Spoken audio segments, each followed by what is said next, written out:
Global পয়েন্টের পক্ষ থেকে আপনাদের সবাইকে স্বাগতম জানাচ্ছি। মধ্যপ্রাচ্যের সাম্প্রতিক পরিস্থিতি নিয়ে আন্তর্জাতিক মহলে বাড়তি নজরদারি দেখা যাচ্ছে। যুক্তরাষ্ট্র ও ইরানের মধ্যকার সম্পর্ক নতুন করে আলোচনায় এসেছে। এ প্রেক্ষাপটে ইরানের এক জ্যেষ্ঠ কর্মকর্তা স্পষ্ট ভাষায় জানিয়েছেন, যুক্তরাষ্ট্রের যে কোনো সামরিক পদক্ষেপকে তারা একটি পূর্ণাঙ্গ সংঘাতের সূচনা হিসেবে বিবেচনা করবে। এই মন্তব্য ঘিরে কূটনৈতিক অঙ্গনে নতুন করে আলোচনা সৃষ্টি হয়েছে। আন্তর্জাতিক সংবাদ মাধ্যমগুলোর তথ্য অনুযায়ী সাম্প্রতিক সময়ে মধ্যপ্রাচ্যে যুক্তরাষ্ট্রের সামরিক উপস্থিতি কিছুটা জোরদার করা হয়েছে। এর বিপরীতে ইরানও তাদের নিরাপত্তা প্রস্তুতি ও অবস্থান স্পষ্ট করে বক্তব্য দিচ্ছে। ইরানের এই জ্যেষ্ঠ কর্মকর্তার ভাষ্য অনুযায়ী দেশটির সার্বভৌমত্ব ও আঞ্চলিক নিরাপত্তা প্রশ্নে তারা কোনো আপোষের পথে যাবে না। তবে একই সঙ্গে ইরান সরাসরি অস্থিতিশীল পরিস্থিতি তৈরি করতে চায় না বলেও ইঙ্গিত দিয়েছে।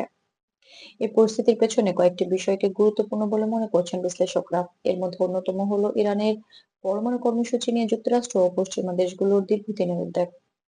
পাশাপাশি যুক্তরাষ্ট্রের আরোপিত অর্থনৈতিক নিষেধাজ্ঞা ইরানের অর্থনীতিতে চাপ সৃষ্টি করছে। এসব কারণে দুই দেশের মধ্যে পারস্পরিক অবিশ্বাস আরো গভীর হয়েছে বলে মত বিশেষজ্ঞদের। যুক্তরাষ্ট্রের পক্ষ থেকে জানানো হয়েছে, তারা মধ্যপ্রাচ্যে নিজেদের মিত্রদের নিরাপত্তা এবং আঞ্চলিক স্থিতিশীলতা বজায় রাখার বিষয়টিকে অগ্রাধিকার দিচ্ছে। মার্কিন কর্মকর্তারা একাধিকবার বলেছেন, তারা কোনো বড় ধরনের সরাসরি সংঘাতে যেতে আগ্রহী নন।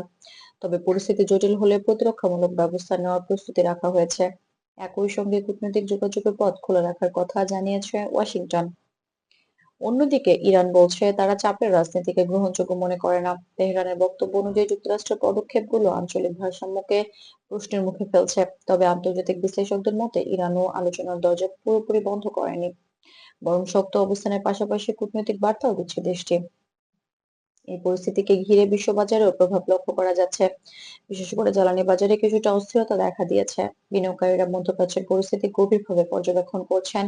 জাতিসংঘ সহ ইউরোপীয় বেশ কয়েকটি দেশ উভয় পক্ষকে সংযম দেখানোর আহ্বান জানিয়েছে এবং আলোচনা অব্যাহত রাখার উপর গুরুত্ব দিয়েছে।